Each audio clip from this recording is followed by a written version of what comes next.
Alors, la dernière semaine, j'ai évoqué le sujet de l'autodéfinition, de l'autodétermination et de l'autogestion dans un contexte décolonial pour mieux faire face aux enjeux écologiques. Je vous ai également parlé du langage non-verbal qui est prédominant dans la nature. Dans ce contexte, j'ai évoqué le sujet de la créolisation, de la décolonisation linguistique et finalement de l'idiolecte. Ce qui nous amène directement à l'unicité de chacun, à l'individualité et donc à l'individualisme.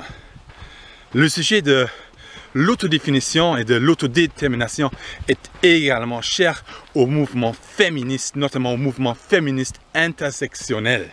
Bien évidemment, les féministes intersectionnels savent mieux en parler que moi. J'aimerais pourtant quand même évoquer ce sujet pour vous parler de l'écoféminisme. L'éco-anarchisme et Murray Bookchin, dont nous avons déjà parlé, considèrent que la force oppressive qui domine la nature est la même comme la force oppressive qui domine l'être humain. Or, le mouvement écoféministe autour de Vanda Shiva estime que la femme est la première concernée. De la même manière, comme on viole, comme on abuse, comme on maltraite la nature, de la même manière, on viole, on abuse, on maltraite la femme. La femme est la première personne maltraitée. La femme est la première personne abusée, violée, opprimée parmi les êtres humains. L'intersectionnalisme autour du féminisme noir estime qu'il y a des femmes dans ce monde qui sont exposées à plusieurs discriminations, c'est-à-dire une femme noire par exemple est à la fois exposée à la misogynie et au racisme. L'intersectionnalisme estime qu'il y a un lien entre ces différentes discriminations et que l'origine de ces discriminations est la même. Donc pareil comme les écoféministes qui estiment que la femme est la première qui est concernée par l'oppression qui a été bien identifiée par les éco-anarchistes déjà, les féministes noirs, les féministes intersectionnels estiment que d'autres modes d'oppression y retrouvent également leur origine.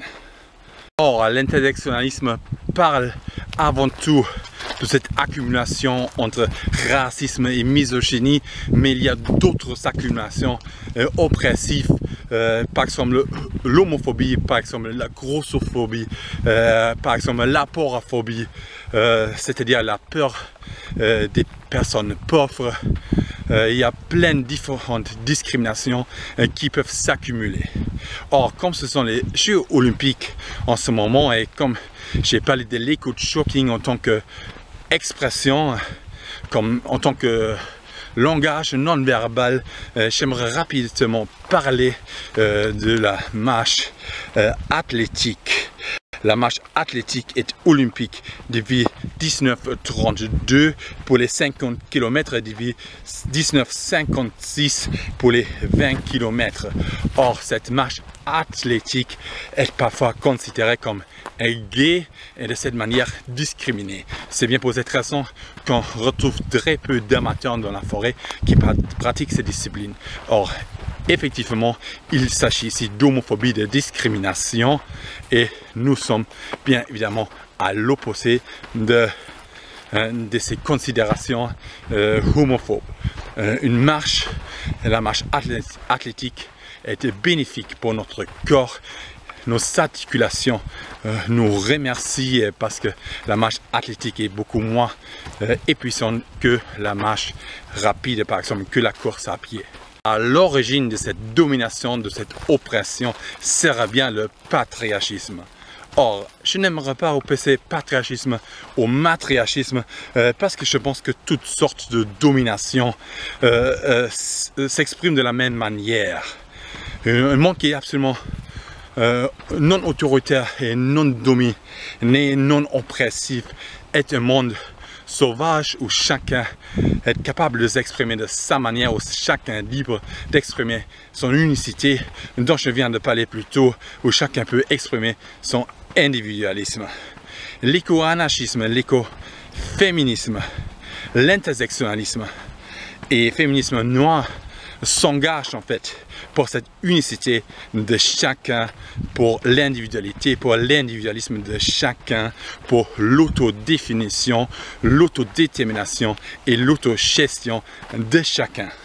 Le mouvement écoféministe, le féminisme intersectionnel, le féminisme noir s'oppose très souvent au féminisme blanc pour l'existence des féministes racistes blanches qui négligent l'importance de la parole des autres.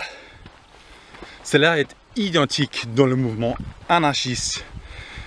C'est pourquoi l'éco-anarchisme s'oppose à son tour à l'anarchisme classique. Or, l'extrême droite est en train de prendre le pouvoir en France. J'aimerais être très clair sur un point. Le féminisme et écologisme ne se conformeront jamais aux idéologies de l'extrême droite. Moi, éco-jogger, je vais continuer à prendre soin de la nature. Je vais continuer à m'engager pour la nature comme je vais m'engager pour toutes les opprimés de ce monde, quelle que soit leur oppression. C'est parti pour aujourd'hui. Je vais faire mon éco-jogging aujourd'hui et je m'engage en même temps donc pour toutes les opprimés de ce monde.